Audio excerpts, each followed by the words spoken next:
come on with this. Huntley takes the shotgun snap, back to pass, looks, the ball got stripped away, in the air, the Browns fight for the ball, and it's picked up by Myles Garrett, he's gonna score, touchdown! Rolling on the field is a fumble recovered by the defense, touchdown. Myles Garrett hit the ball, it bounded around, he picked it up, and then he ran the last 15 yards with it for a touchdown, and the Browns lead 23-3. A couple of things here. First, that's the voice of the late Jim Donovan. Yeah. A long-time play-by-play voice for the Cleveland Browns, who died right in front of the 2025 season, and he's play-by-play immortality.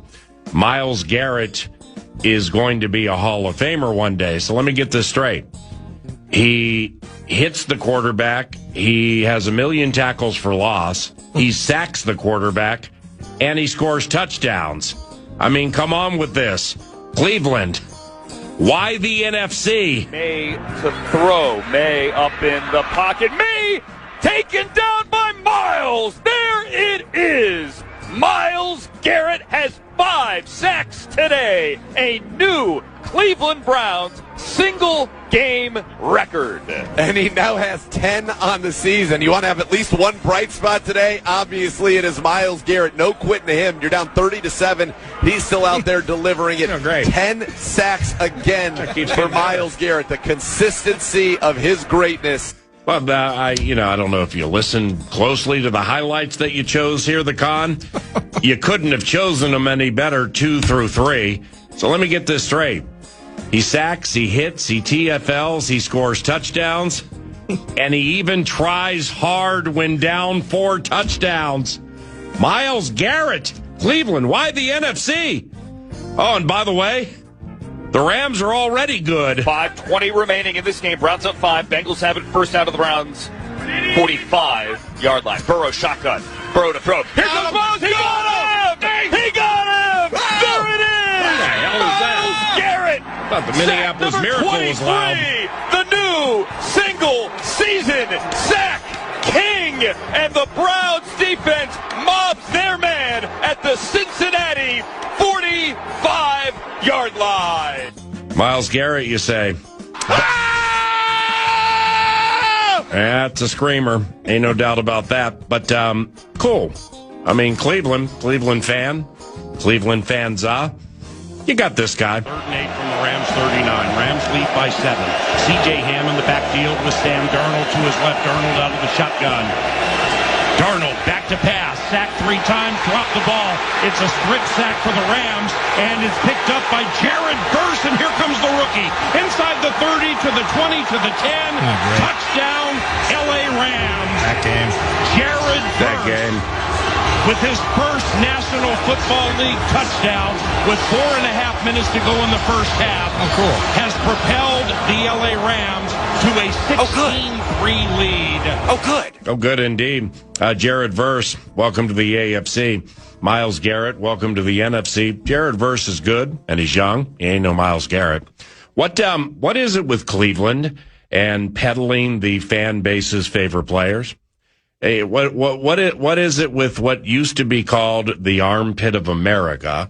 Not sure you can properly say that in 2026 without dealing with whistles being blown in your ears. You're definitely going to offend somebody. But nevertheless, what is it with that market, with that city, Cleveland, and peddling the fan base's favorite players? We got LeBron. We got Myles Garrett. I mean, back in the day, old schoolers will remember Dennis Eckersley to the Boston Red Sox. Boy, Eckersley sure ended up being bad. I mean, they just identify the favorite players in the market, and there they go. CC Sabathia. Right. Found his way from the shores of Lake Erie through Milwaukee to the pinstripes of New York. Amen. And CC Sabathia, an identifiable favorite type player of Cleveland fan. What is it with Cleveland and peddling these players? Does the road to the Super Bowl absolutely go through the Los Angeles Rams?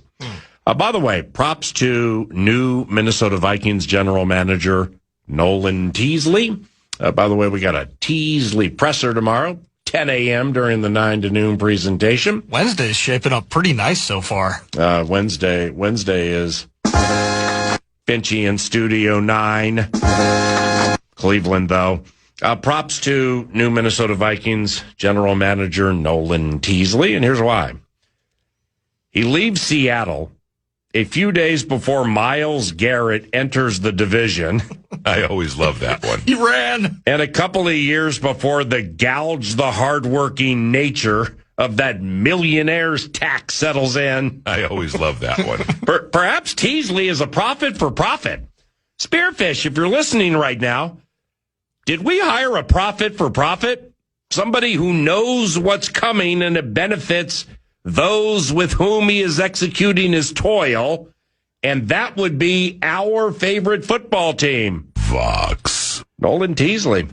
Well, that should be the question for him tomorrow, is which one is a bigger problem for the city of Seattle? The millionaire's tax, the gouging, as you say? That's the gouging. Or is it Myles Garrett twice a year? Which one and why, sir? What if our guy's a prophet for profit? Yeah. Yes, 9 to noon, very much knows Jared Verse is good. In fact, he's quite good. And he's younger than Myles Garrett. And there's a first-round pick next year involved and even more picks after that. But to a man, offensive coordinators will respect and account for Jared Verse. But Myles Garrett is heading to the Hall of Fame. Oh, my gosh. Cleveland. Above average. What are we doing here? That is this. Props to the Rams, by the way, with D tackles Kobe Turner and Braden Fisk, both still on rookie deals. They can make moves like this. Now, I think Fisk and Verse played together at Florida State. And in fact, I recall they are very close friends. So maybe there is a fly in the proverbial ointment here, a symbolic fly in the proverbial ointment. You get Myles Garrett, and his teammate hates him because they traded his dog. They traded a man's best friend, Braden Fisk, demanding a trade to the Vikings. D tackles Kobe Turner, nice. Braden Fisk, nice. Rams, though.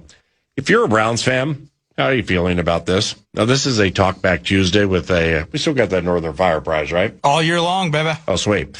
This is a Talkback Tuesday with a bevy of talkers for you, and this is not one of them when we crack open the Talkback machine, but just to hear us out. If you are a Cleveland Browns fan, how are you feeling about this? Last in the division 2 consecutive years. Nobody likes Deshaun Watson. Shador bugs people. Dylan Gabriel can't see over the offensive line and throws a weird, hard-to-catch left-handed ball. But you're still in because it's your squad. And then they move your favorite player. Yeah. Billy, Johnny, Christy, Susie, and Tamika and Antoine with the signed, game-worn MG Myles Garrett. They're crestfallen. But for Cleveland, they need a franchise-changing quarterback. Yeah. And I'm just going to go ahead and lay out the facts as they are again. In Cleveland, nobody likes Deshaun Watson. Shador bugs everybody.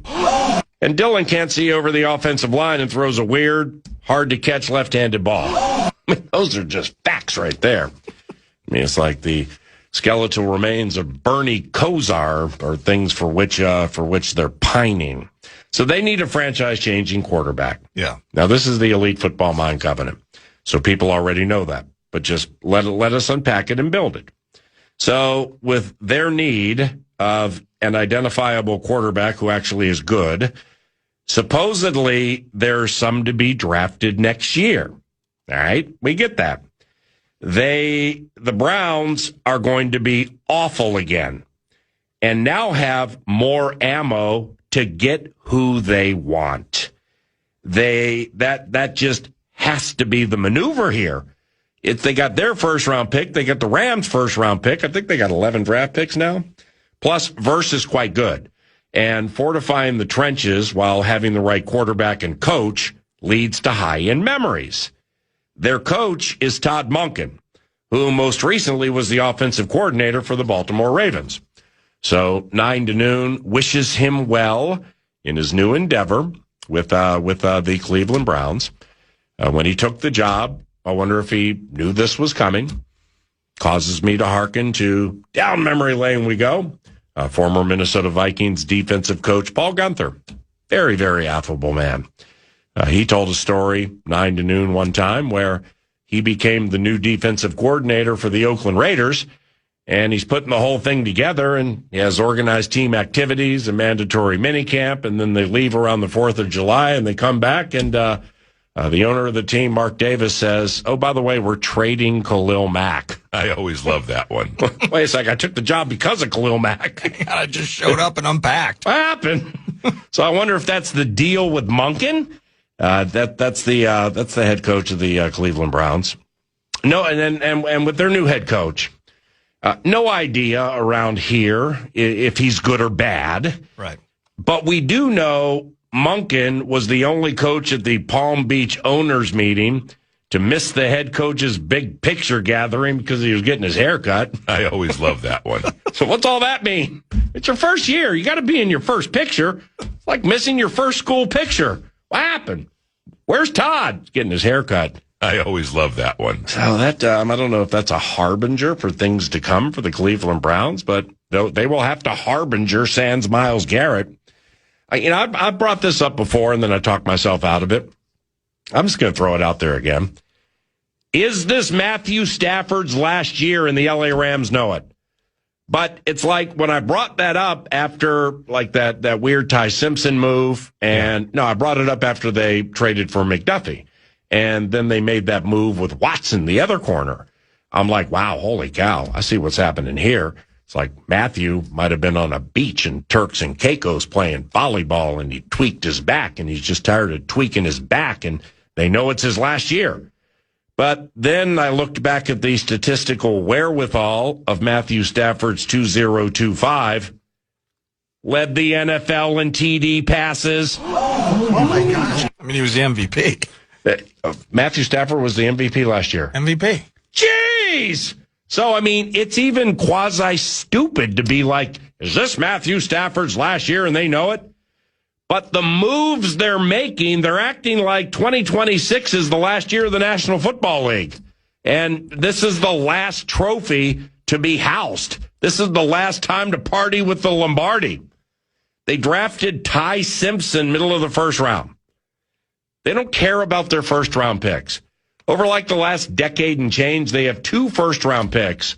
They were Simpson and, before Simpson. One was Jared Verse, and the other was Jared Goff. And they traded both those guys before they hit their second contracts. Yeah. So before Simpson and that weird pick, they had like two first-round picks in like a decade. And they got a Super Bowl out of it. But they're smashing in mid-round right? and even some Saturday selections. Mm-hmm. And that's again, we'll eventually liken this back to new GM. Welcome Nolan Teasley. Yeah. Our lot in life in the NFC. Mm-hmm. If you just take a peek, and it's the bleep them picks mantra of the GM while he's hoisting the Lombardi. Easy to say it when you find your way to the top of the mountain. Yeah, he's classy. What he's doing on Friday and Saturday is the dream of 31 other franchises effectively in the NFL from building this thing. So while I'm freaking out on draft night going, this Ty Simpson thing is ridiculous because if you are win now, look at how many guys you passed on for Ty Simpson. Yep. Then the rug is pulled, the curtain opens up, and ta-da, and David freaking Copperfield rolls out with a Myles Garrett trade. It all starts to make sense. It's smoke from a distant fire, but the fire rages. It's going to be a 5-alarm. Because they're good with the 5-alarm. And Nordo's right about not needing they don't care about first-round picks with the LA Rams. If they did, they wouldn't have taken Ty Simpson middle of the first round before like their head coach Sean McVay had ever met him. I always love that one. I mean, there's so much time that's put into the combine and the film and the pro days and the sneaky meetings, and they draft Ty Simpson, and I think the quarterback is like, yeah, I haven't met Sean McVay yet. I always love that. Wow! As polished and as calculated as you could tell McVay is. The look he offered. Yeah. What? Yeah. He's like, wait a second. Did he happen to have a gas mask on, and that's why he dropped to us in the first round? I always love that one. Can't wait to find some film on Ty Simpson and play some catch-up before minicamp. Well, I know my dear friend Todd Monken, new coach of the Browns, had scouted Ty Simpson quite feverishly. He's not answering his phone. I'm calling him to see what he thinks. Where is he? He's getting his hair cut. I always love that He's one. at Fantastic Sam's right now. So the Rams traded for or signed 2 expensive corners, and one is Trent McDuffie, former Chief, who kind of rocks. Their GM, Les Snead, covets more action than can be found in a Rambo movie. Holy cow.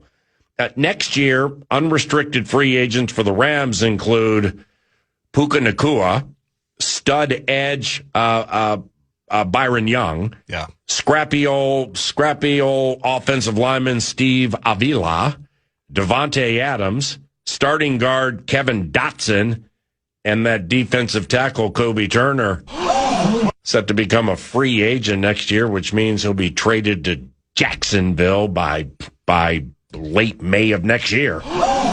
So they got those unrestricted free agents next year. Yeah, but again, it doesn't Part matter. Of the equation. It doesn't matter, PA. You know why? Because Devontae, he's getting older. He's going to want to go a la carte, year by year, gun for hire style. Yeah. And McVay's like, no, it's all good. I can get Kanata Mumpfield in the 7th round, and I can make him run your routes. Yeah, after I get a hold of little Jordan Humphrey, he's going to be big Jordan Humphrey. No big deal on the Kobe Turner or the Byron Young money. We'll have it because we found Omar Spates, PA, a college free agent a couple years ago playing middle linebacker, and we're paying him pennies. I've yet to unlock tight end Davis Allen. The league just doesn't know it.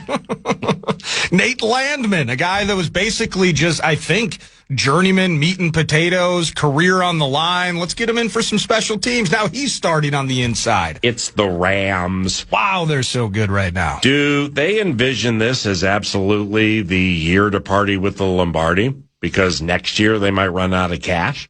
So, I'm thinking about that with this Myles Garrett deal. Oh, you got Poona Ford, too. Garrett's cap hit is around $25 million in the next 2 years. And they currently are $16 million under the cap.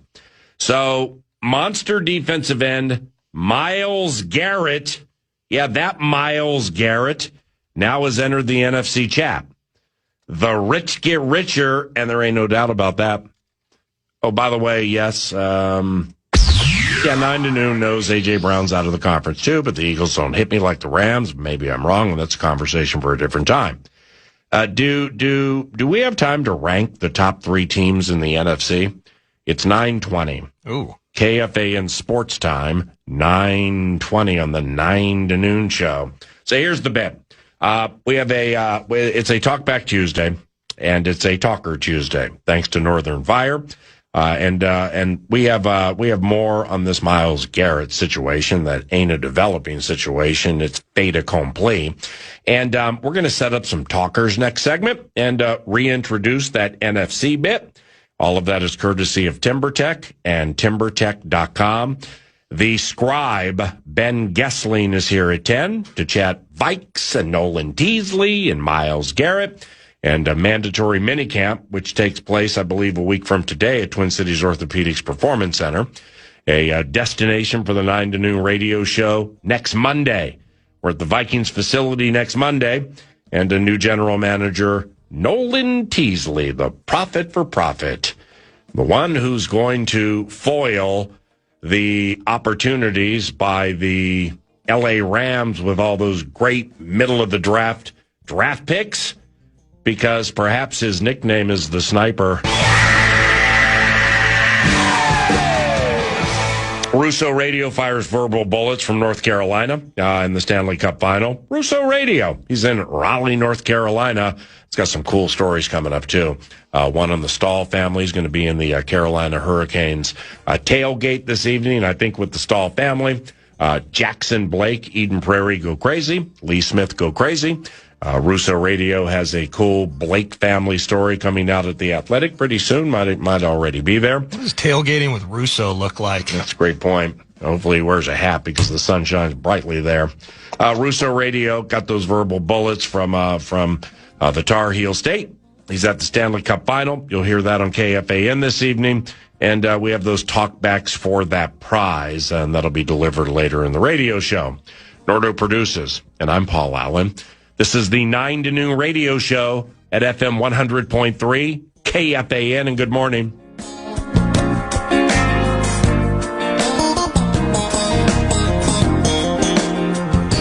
This is 9 to noon, live on iHeartRadio and KFAN, The Fan. Replacing your home comfort system doesn't have to be an emergency. I have a talkback suggestion that does involve the National Football Conference. Teased it before we paused with the TimberTech What's on Deck, TimberTech.com. If you needed a deck, TimberTech.com. What up? I have one, but anything is there for you to broach via the free iHeartRadio app with this Talkback Tuesday. Tastiest talkback, though. I just have one, but I only crafted one because it might be ballyhooed. Who are the top 3 teams in the NFC and why? Ooh. So now we got Myles Garrett rolling with the LA Rams. There goes Jared Verse. Who are the top 3 teams in the NFC and why? Would you care to venture, would you care to offer an answer to that, Mr. Nordquist, with the right to change it following teams' mini camps? Yeah. During and or after training camp, and really anytime you want. Well, yeah, I'm going to shoot from the lip in early June with a chance to change it right up until opening day. But I would say the top 3 teams in the NFC for my money at this moment. Mm-hmm. They're all from the same division, PA. So you got the Niners in there too. That's sneaky. Well, it's a coin flip with the other team. But for me right now, I think the Rams, it's the combination of the momentum behind it. It's the recency of the Myles Garrett trade. Yeah, it's prisoner of the moment stuff. But it's real stuff. That's prisoner of the moment. On paper, the quality of this team, the MVP is back, combined with everything they've put around Stafford. The Rams are the favorite, should be the favorite in the NFC. And I'm not forgetting about the Seahawks. Same. What they did to find their way through the Super Bowl. You look at the quality of their defense, the point differential, figuring out how to run. I think that will be a talker. If we're out in softy land right now, how are you replacing that production as Kenneth Walker moves to Kansas City? Mm-hmm. But that's still, in my opinion, I think right up there in terms of the leaders of the NFC. And then I'm kind of flipping a coin between Philly and San Francisco. Fair. Things get ugly. We've talked at some points, PA, kind of the idea, do they almost want tension? Yeah. Do they almost want to be so uncomfortable and in just this weird, almost chaotic and just discombobulated universe, but then they can turn it on? Well, I kind of think no, and maybe that's a bit evidenced by deciding to move on from A.J. Brown. They might have traded the tension. They might have traded some of the tension. I love Jalen Hurts. I think Devontae Smith has the quality to be a number 1 in this league. They still got those fat guys in the middle, that defensive front that comes in waves. Yep. Love Dejean, love Saquon, all of that. There was always going to be a bit of regression after the 2000 season 2 years ago. So they're right there. But how am I looking away from Shanahan, who can this boat can barely float, and he finds any possible means to plug those gaps. And what he's been able to do, really without high-end receiving post-Debo and Ayuk going nutso, what he's been able to do with Kittle when he's healthy, Christian McCaffrey now into the offseason healthy, really good things from them. So I'm putting super special Shanny ahead of the Philadelphia Eagles. So I'm staying out west. I'm staying out west, and I'm soaking in the sun from SoCal up to the Pacific Northwest. I, with the right to change the opinion, and for what it's worth, I have the Seahawks number 1 until somebody knocks them off said throne. It's a quarterback coach thing. If you don't have the right quarterback and if you don't have the right coach, you're not going to win the Super Bowl. The Seahawks with McDonald, Frazier, and that staff, and with Sam Darnold and what he pushed through, I got to put them first. I got the Rams second. Quarterback coach combinations, dynamite. I got no idea who's third. But there's something to that. Which quarterback coach combo do people like more when it comes to maybe like usurping? Nordo put the Rams on top of the exacta with the Seahawks second. I flipped the exacta. In the business, we call it an exacta box. So therefore, if you're looking to fill out that trifecta or maybe usurp one of those teams from the NFC West, quarterback coach combo really matters. Yeah. This can be part of the talkback bit for iHeartRadio app. Which quarterback coach combo do you like more? Caleb and Ben or Kyler and Kevin? Caleb and Ben or Kyler and Kevin? What about Jordan and Matt? What about Bryce and Dave? I just wanted to say Bryce and Dave. I always love that one. What about Next Level and Brock? Next Level and Brock could creep in there, but they're getting a little old. Yeah. See, the reason I put Seattle first is for this. Seattle will wreck offensive lines as well as the Rams will with Myles. All right, so maybe the Rams have a slight advantage there with Myles Garrett, Braden Fisk, Kobe Turner, not a big blitzing team because they don't have to blitz when you got studs like that. So now we get to, you got the quarterback coach and you have winning at a high level in the trenches. Well, all right, Myles Garrett, we get it. So Stafford or Sam, all right? Stafford or Sam, the man who used to be on the Fan. McVay or McDonald. Key for me here, Sam pushed through all the perceived demons and is younger than Matthew, and he can move. He's top of the heap until Jalen and Sirianni show us that thing is not dysfunctional and can perform at a high level again. Get the so there's a purple clad common thread here. Do we get it? Everybody understand the purple clad common thread here? Byron Murphy Jr., Fisk, Kobe Turner, interior pass rush, Caleb Banks, Big Orange, Redmond, and Nordo's guy Smith Vilbert. You get the common thread here of what clearly was identified here as what the next level is when it comes to winning, or what it takes to win. Fingerprints, draft, Flores. So Kyler and Kevin have to work big time, and Banks, Levi, Big Orange, and the rest of the D-line have to be amazingly excellent to get that chip, chair, and chance to enter that top three. Yeah, but what about the Bears, the division champions? Cool. Lots of respect. I mean, anybody who listens to yours truly talk about their head coach, beloved BJ, I mean, I'm making him sound like a cross between Tom Landry, Vince Lombardi, and Bill Belichick. So the guy's amazing. Guy does a really, really good job. Vikings should have swept them last year. All right? If they don't blow a kick coverage with a minute to go in a game at U.S. Bank Stadium, your super special division champions who are about to not have a home in the state of Illinois and the city of Chicago should have been swept by a team that missed the playoffs. So keep that in context, please. But here to get into that top three, Kyler and Kevin, that thing has to work big time. Your draft picks, specifically the ones on the interior offensive line, have to be amazingly excellent.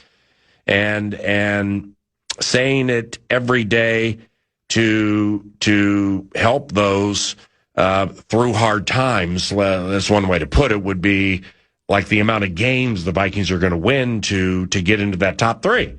So I shared it yesterday, and I'm going to share it every single day if I'm so inclined. they're winning more than 8.5 games, and they might have it by Christmas. That 8.5, whatever.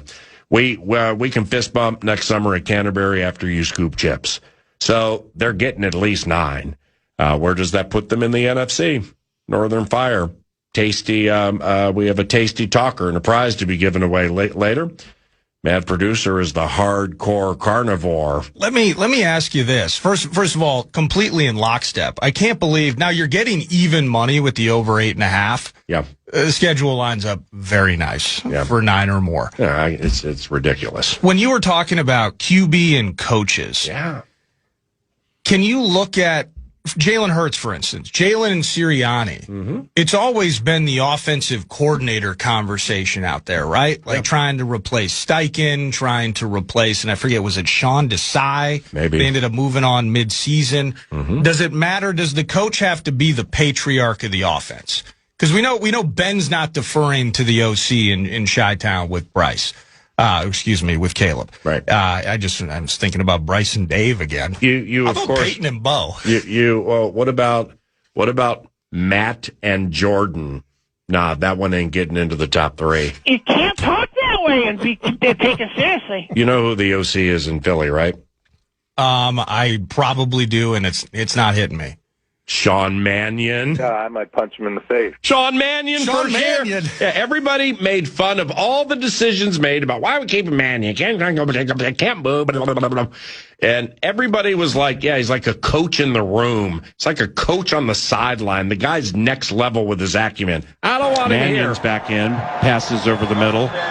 Incomplete. Well, there's that. But then, like, the guy gets right into the NFL and ascends in Nolan Teasley quick-like fashion. But anyway. Well, it must have been his time. Wasn't Mannion a former Oregon State Beaver at one point, potentially, during his collegiate career? So being on the West Coast. His statistical wherewithal when it was the Pac-10, it was right there with Matt Leinart, Carson Palmer, Marcus Mariota. I mean, some of the great Pac-10 quarterbacks in the history of the Pac-10. Yeah, he was, and we had to stay up until 3 a.m. to watch the games, but maybe he interned at Microsoft while attending Oregon State, because my intel indicates nobody has ever operated the Microsoft Surface on the bench, in-game, in support of Kirk. No doubt. Better than Sean Mannion did. So I guess it's Jalen and Sean. Jalen and Sean, that particular combo. I think, we still have to see Kyler work in this offense, but you're putting me in a spot here because the respect I have for what Ben Johnson did year one and the growth of that cat in Chicago and Caleb, that is a pretty damn nice tandem. Now, very nice. McVay and the MVP, though. Well, the Bears were able to fortify their secondary, and they were able to make that move for the defensive back Kobe Bryant. I believe from the Seahawks. Seahawks, yeah. Champion Seahawks. Kobe Bryant didn't want the 3rd year of his new deal gouged unbelievably, amazingly badly. I always love by that the one. millionaire's tax. So he's like, I'll come there and take a pay cut if you don't mind, because I'll still make more money. But with Northern Fire, you got any talkback suggestions? Yeah, we do. I love sticking top 3 in the NFC. I dig that, and even if there's a coach or a QB combo. Yeah. But for me, the one thing I was pondering yesterday when you first mentioned, you just kind of just very confidently, hey, the Vikes, it's an over conversation in relation to their totals. I was just thinking about biggest riser in 2026. If you're looking at NFL teams who, for instance, you do the talk back, hit the microphone, give us up to your best 30 seconds, and explain why you believe that the New York Giants, we got Jackson Dart, we got Fresh Harbaugh as the head coach, Scattaboo, the wrecking ball that he's going to be back and healthy. Here's how they got better by nature of the coaching, by nature of the draft. And I think that they will be bringing back Odell Beckham, by the way. Wow. But Neighbors is going to be healthy, so that's good. But why you think that they could be one of the biggest risers in the NFL in 2026. And PA, you mentioned it, kind of looking at fourth place teams and just kind of lots in life. The Jets are accustomed to the basement. The Browns better get used to the basement. Maybe, Stefanski, I think the only guy that's brought him to the playoffs in like the last 2 decades. The Titans. And he didn't even get to coach the game. Yeah. He was bit in his basement, and offensive coordinator Alex Van Pelt had to beat Pittsburgh. That's right. He beat Pittsburgh with Baker on his couch. How good is Stefanski? But to the idea of the biggest riser in the NFL in 2026, and then you can kind of take that to the other end of things. And that's before even getting into totals. For instance, the Giants, I think they're sitting at 7.5. And that sounds about right. They won 4 games last year. I think they could add 4 W's to that equation in 2026. The New York Giants wins total this year is 7.5. 7.5. Okay. Not that this is going to happen because it can't. Go ahead and triple my Minnesota Vikings over on that 8.5. If you're telling me those L's are just a game behind us. Yeah. The Las Vegas sports consultants, erstwhile Roxy Roxborough, man, you guys must be in the bourbon deep, man, setting these lines like this. And on the other end of it, talkback machine, if so inclined, who's a team that played out over their skis last year? And I think you start with the New England Patriots, right? I think that's a team that had a lot of things going the right direction at the right time. And that doesn't mean Vrabel's not a terrific coach and he isn't a galvanizer of men. Certainly is. But all the same, Drake May, the circumstances, the opportunistic nature of a bad team that bounced back very quickly, fresh honeymoon period, goes to the Super Bowl, and now comes back not with a wonky fourth place schedule, but right out of the gates, I'm at Seattle, I'm hosting the Steelers, I'm at Jacksonville, I'm at Buffalo. I mean, every advantage, if you dig into the schedule like that, that they had a year ago, they do not have this year. Who's playing above? And when does the traded tension start to waft into Gillette at Foxborough with A.J. Brown there now? So is there a biggest riser on your mind? A Giants-esque team? They're plucky. Or is there a, my goodness, this off-field stuff with the head coach at some point is going to trickle into that locker room, and it may become a thing. I think the Patriots are going to be a freaking wreck this year. That's a Talkback Talker on a Talker Tuesday brought to you by Northern Fire. So there is a lady.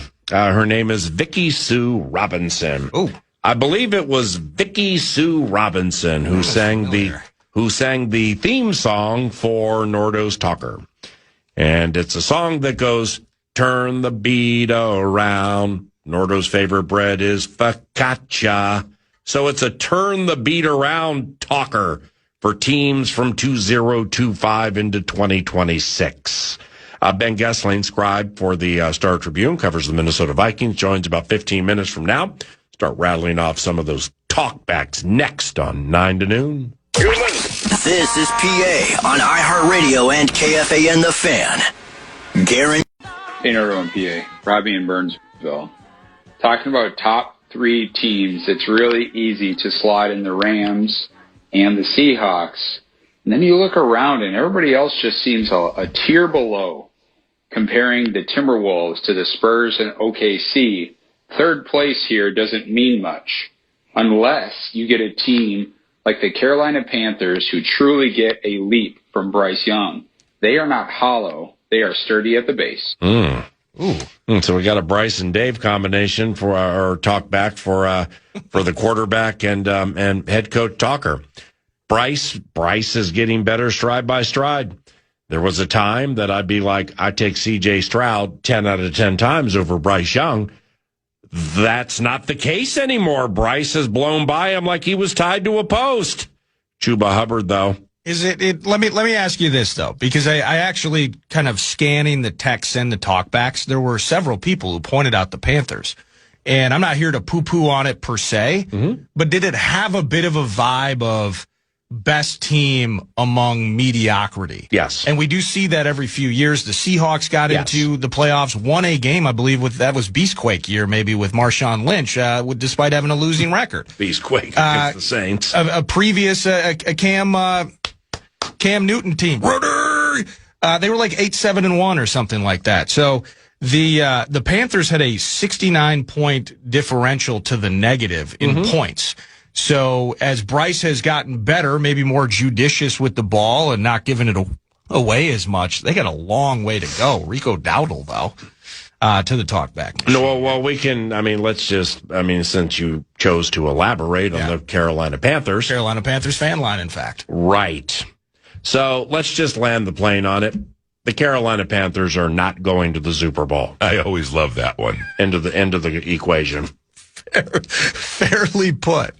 Morning, gentlemen. Todd from St. Louis Park here. Hi, I've Todd. got the Dallas Cowboys as a pretty massive riser from this offseason, adding Caleb Downs and Malachi Lawrence in the draft, Rashawn Gary, Quinnen Williams, Kenny Clark, and then obviously that offense, which I'm a huge Dak guy. I think he's a top 5 quarterback when healthy.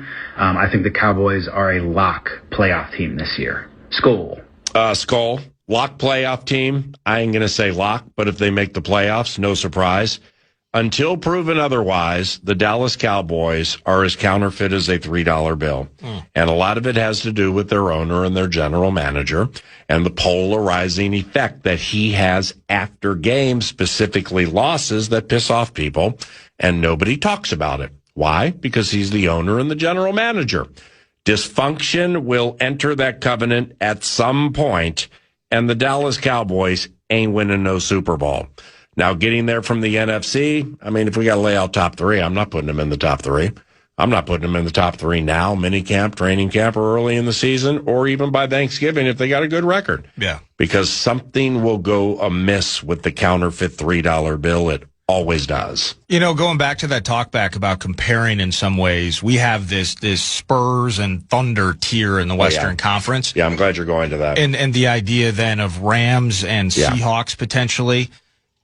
Do you think you're able to make that kind of that demarcation line in the NFL the way it is very clear you can in the NBA in some respects?